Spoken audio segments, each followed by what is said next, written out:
What exactly is the Eye of Magnus? Today, I intend to find out. What's up guys, Acer Thorn here, and welcome to another lore and discussion video. In Skyrim's College of Winterhold questline, the Eye of Magnus is a huge plot device, but what exactly it is, and what its origin was, is never completely explained. Until now. Before we discuss what the Eye is, let's briefly discuss the Eye's prominence in Skyrim's College of Winterhold questline. After a brief lesson of studying wards, our teacher Tolftia decides he's going to put these four complete novice mages in unspeakable danger by taking them on a field trip to a Draugr-infested ruins. Teacher of the Year, this guy! At this ruin, we discover the Eye of Magnus, and it's hauled over to the college so it can be studied. While it's being hauled over, we're sent off to fetch a series of books that were stolen from the college.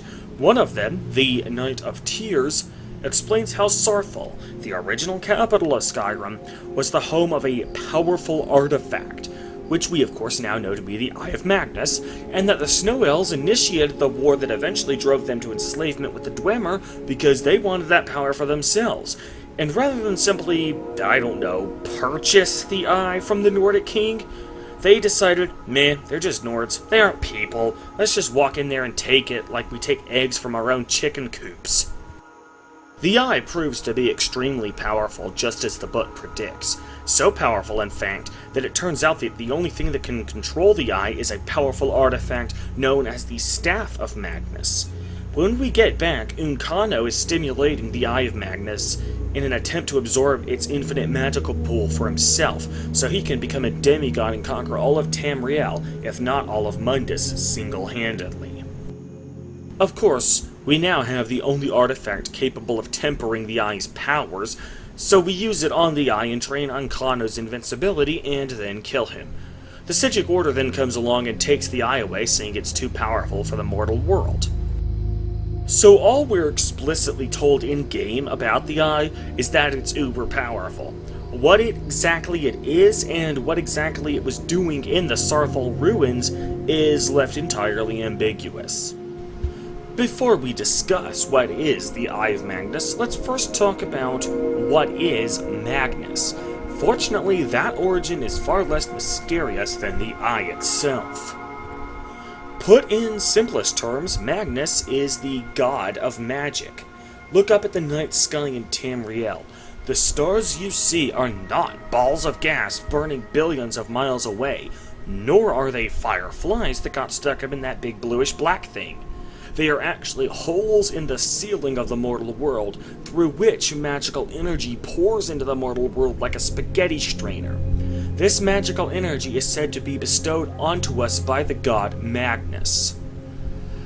So if Magnus is the source of all magic in Tamriel, why isn't he included in the official pantheon? Well, the story goes that Lorkhan, the missing god, had persuaded hundreds of Etada, or original spirits, to join in his project to create the mortal world. Magnus was commissioned by Lorkhan to create the schematics for this plane. Just to clarify, Lorkhan did not invent the concept of death per se. Rather, he invented the concept of the finite. Everything in the plane of Mundus would have a definitive beginning and end, and that included the lifespan of sentient beings. As we see from the lore book we can find at Skyrim, Morrowind, and Elder Scrolls Online, Lorkhan would plant an idea that was almost wholly based on limitations. The creation of the mortal world required that the Etada sacrifice a portion of their power. However, they gravely underestimated how much of their power would need to be sacrificed. 8 of the Etada had actually lost their entire bodies and existed only as incorporeal spirits. These 8 Etada would become the Aedra, or the original 8 Divines. Magnus saw that these 8 Etada were losing their bodies and immediately regretted his decision to participate. His recourse? Take the hundreds of Etada who still have some of their bodies and get the oblivion out of here. During their flight from Mundus, Magnus ripped a big hole in the sky that would eventually become the sun, while the other Atata each made smaller holes that would become the stars. Again, as explained in the monomyth, as their aspects began to die off, many of the Atata vanished completely. Some escaped, like Magnus, and that is why there are no limitations to magic. Because they left in such a hurry, they never patched up the holes in the sky, and through those holes, the magical energies of Aetherius continue to drip into the mortal plane like a spaghetti strainer. We know this from the lore book Magic from the Sky. The book technically exists in Skyrim, but there is no reliable means of obtaining a copy except through console commands, since it is only included in random book lists. However, Oblivion has a guaranteed copy of the book in the Arcane University Mystic Archives.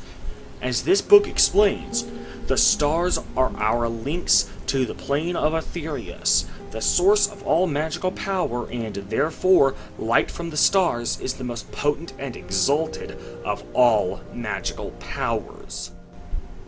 So now that we know what Magnus is, let's discuss the Eye of Magnus. My theory is that it is connected to the franchise's namesake artifact, the Elder Scrolls themselves. The first piece of evidence to support this theory comes from actually looking at the eye itself up close and personal. There are several weird characters dotting the eye. During the College of Winterhold quest, Good Intentions, Tolfdir says that these markings are unlike anything he has ever seen before. I'm sure you've already noticed the markings. They're quite unlike anything we've seen before. Aliad, Gwemmer, Daedric, or even Thalna. None of them are a match. Quite curious indeed. But the thing is, while Tolfdir may have never seen these markings before, they have indeed been seen in Elder Scrolls games before.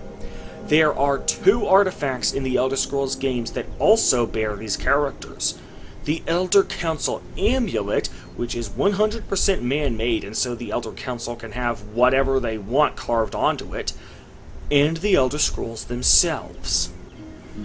These characters are known in lore as the Elder Script. They cannot be translated into any known, real, or fictional language.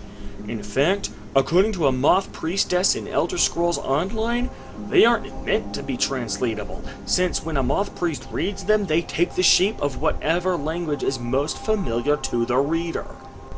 It makes sense that Tolfdir wouldn't recognize these characters, as he has probably never even seen an Elder Scroll before, let alone attempted to read one of its contents. But from a fan standpoint, these characters are nevertheless, undeniably, Elder Script. And the fact that the Eye of Magnus has characters from the Elder Script on them suggests that it shares a point of origin with the Elder Scrolls. The next piece of evidence we have tying the Eye of Magnus to the Elder Scrolls comes from a scene during the College of Winterhold questline that is very easy to miss.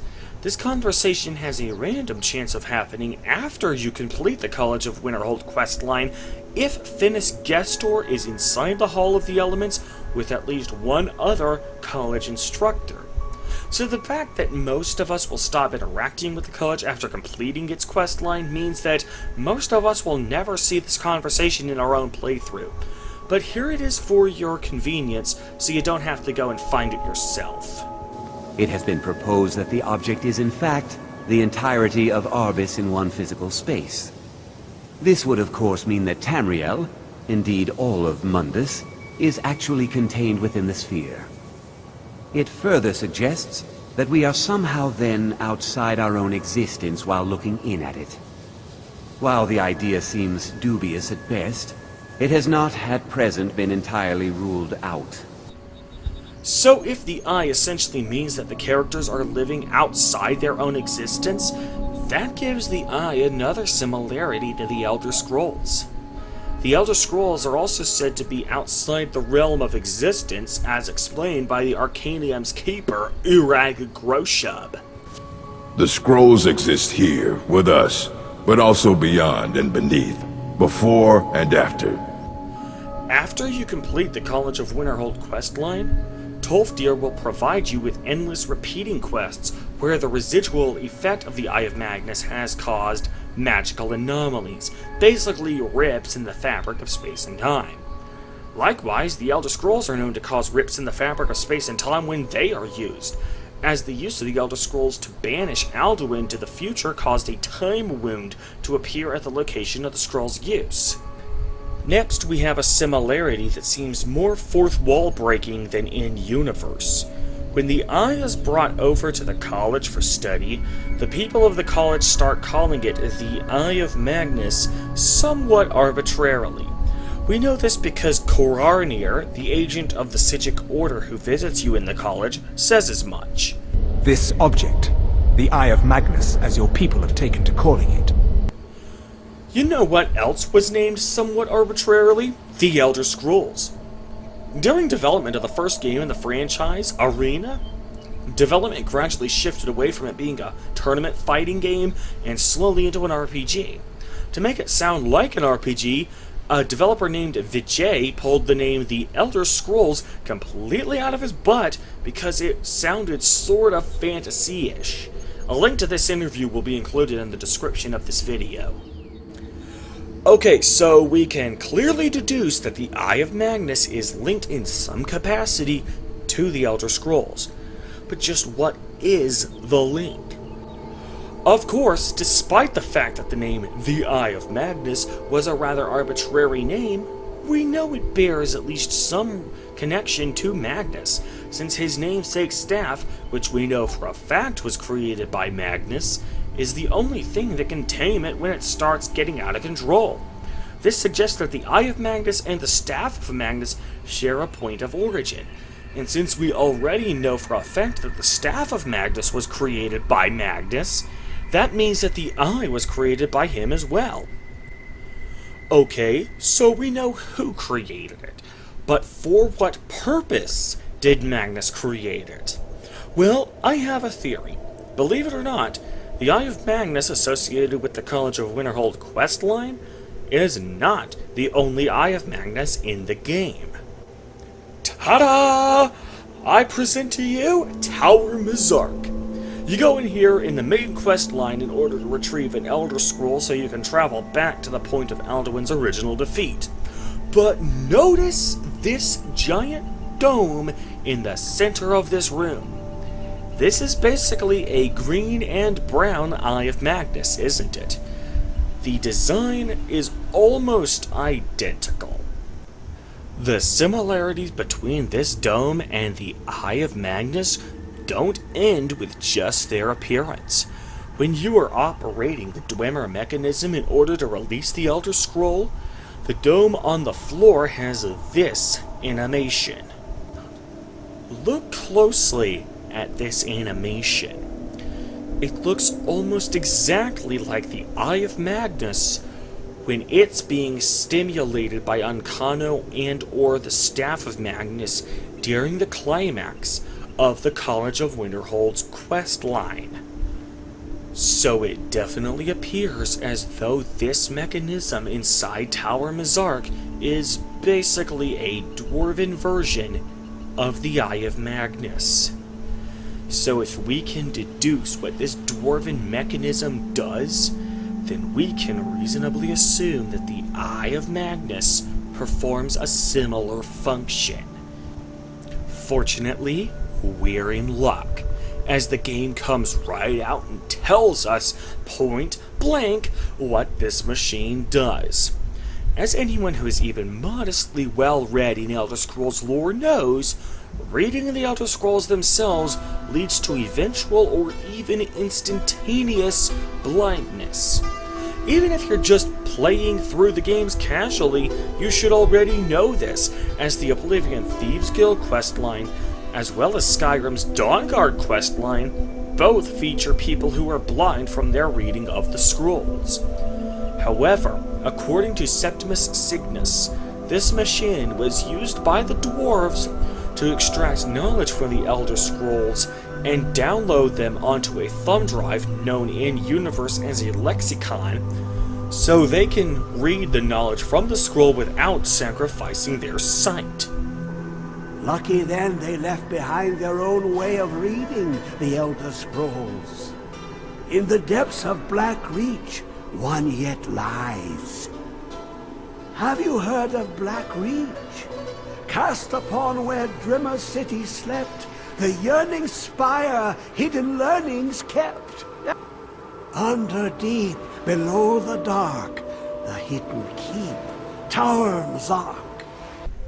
And that, ladies and gentlemen, is what I believe the Eye of Magnus was originally intended for. It was a tool with which the god of magic, Magnus, could read the Elder Scrolls without suffering any side effects. When Magnus regretted his decision to create the immortal world, he left in such a hurry that he didn't take his artifacts with him. The dwarves discovered this eye at the height of their reign over present-day Skyrim and Morrowind, and realized what it did. However, because their culture placed a heavy taboo on the use of magic over technology, the dwarves instead went to work reverse engineering the eye in the hopes of recreating the eye's properties by technological means. Their efforts ultimately resulted in Tower Mazark, and when the dwarves had finished their work, they buried the Eye of Magnus in some random frozen wasteland.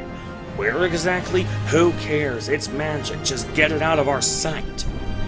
Then, years later, the early Nords from Atmora set up the city of Sarthal, and the location they chose for that city just happened to be the burial site for the Eye of Magnus, and the rest is history. And if you still need convincing that this was the Eye's original purpose, I have one more piece of evidence to provide. When you visit the Arguer of Dunlane in the Midden, he tells you that you need the Staff of Magnus in order to see into the eye without being blinded. To see through Magnus's eye without being blinded, you require his staff. But that is just one man's personal fan theory. What do you guys think? Do you have any relevant lore that I might have missed? Perhaps you would like to expand. By all means, post your thoughts in the comments. I welcome audience engagement as long as we keep it civil. And that will do it for today's video.